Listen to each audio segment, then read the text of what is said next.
Welcome to Penrose Learning, where we make understanding easy. You start with safety and leverage. First, loosen lug nuts a half turn while the car sits. This prevents the wheel from spinning when raised. Once done, lift the car with the jack at the designated lift point and place rated jack stands under the frame. Do not rely on the jack alone. Make sure the wheel is stable, then remove lug nuts and the steel wheel. You're removing rust or hub debris now so the new alloy seats flush. Clean the hub surface before proceeding.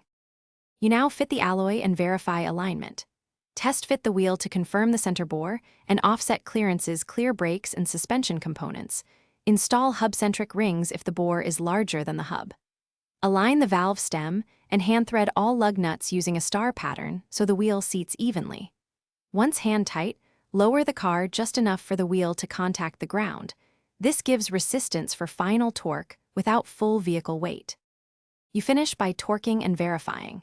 With the wheel contacting the ground, use a calibrated torque wrench to tighten lug nuts to the vehicle manufacturer's spec in a star pattern. This prevents warping or uneven seating. Lower the vehicle fully and retorque if necessary, then check tire pressure and ensure the wheel is balanced and clears the caliper and suspension through full travel.